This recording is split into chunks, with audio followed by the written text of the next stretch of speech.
Who's coming by at this hour? Hello?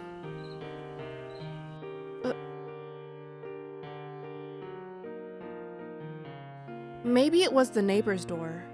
I was sure it was mine, though. What the? Huh. No mail stamp or anything. If this is a new rent hike, I swear. What? What?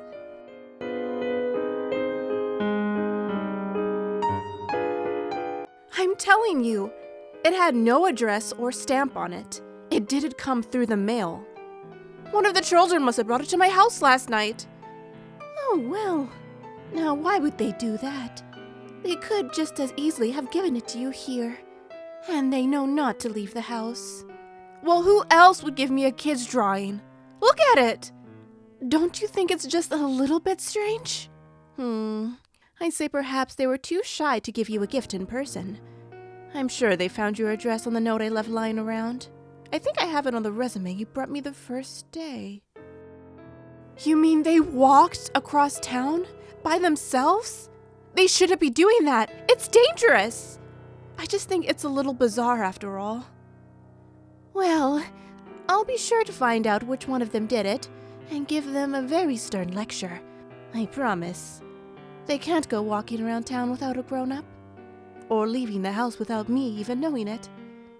But you know, I am very glad they gave it to you, Frankie. It's been so hard for the kids to open up to anyone, especially strangers. They must really like you. Hello? I'm calling for the landlord. This is Frankie Parker. Oh yeah, over in the C building, 3rd floor. No, everything's fine. Thank you. Yeah, it's been... Yeah. I appreciate that, really. I wanted to ask you about something. You know when you moved Jeremy Owen's stuff out of his apartment? You said you'd hold it for a while until you can find some relatives to claim his belongings. I see. I was just wondering.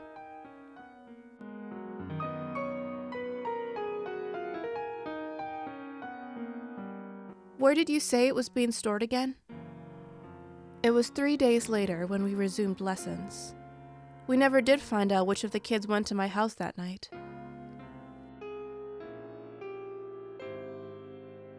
Something about Mrs. David's explanation just didn't sit right with me. I was sure I wasn't being paranoid or reading too much into the drawing, even if it had been left for me in such a mysterious way. It was too similar to be a coincidence. Or maybe I was just in some kind of delayed shock over what had happened. What is it? PTSD? Is paranoia a symptom of that?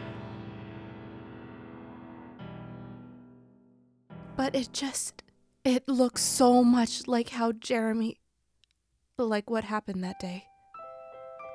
Or did it? Was it just me? But then what was it supposed to be a drawing of if not that? Ashley, you okay?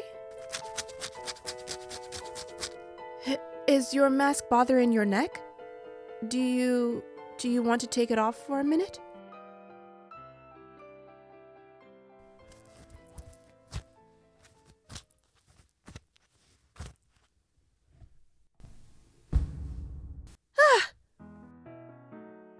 She was the sweetest little girl I'd ever seen.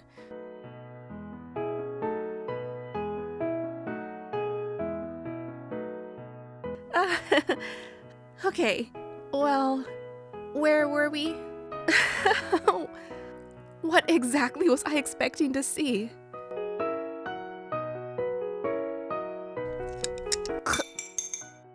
What is that, a marble? Oh, Ashley. Okay, smarty pants, spit them all out. You shouldn't chew on marbles. It's very bad for your teeth. Wow. How did... That's more than I...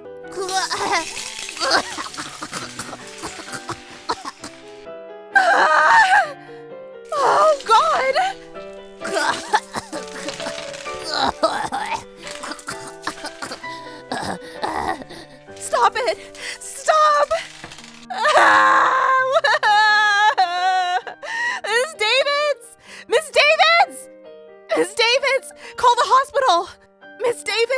Wake up!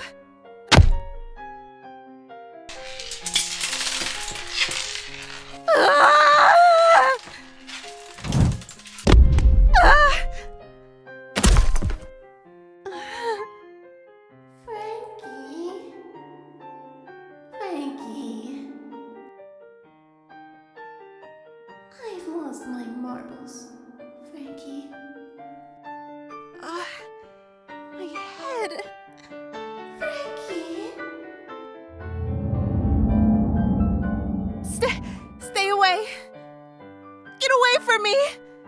Oh God. My head is... God. Door.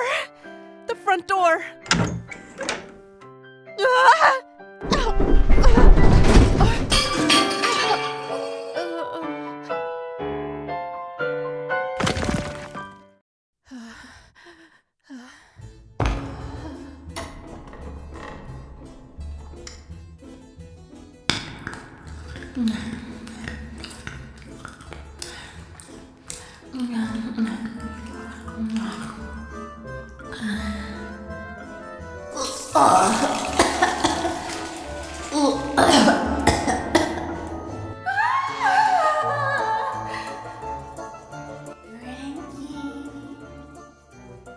Frankie, I lost.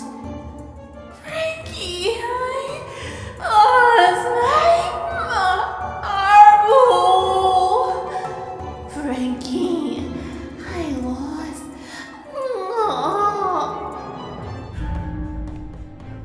Oh God.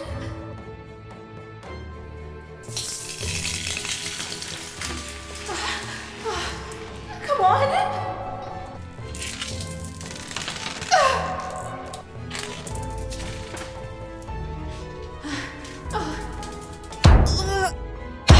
Come on, open!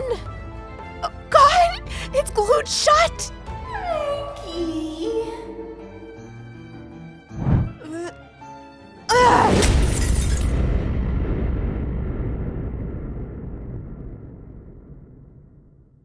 Hello, police. I want to report something. I didn't know what to tell the police. Who would believe a story like that? In the end, I submitted an anonymous call of child abuse. I thought it would at least get them to investigate the house. I said as much as they would believe, then drove home and locked myself in. A few days later, the local paper insert had a story about the marble house. It said the house had collapsed into an undiscovered sinkhole. A gas pipe broke and the house burned down. Everyone survived. Miss Davids and the foster kids had been relocated to another town. I still don't know if this had something to do with what happened before. But I'd better get far away from here very soon. Because the children still know where I live.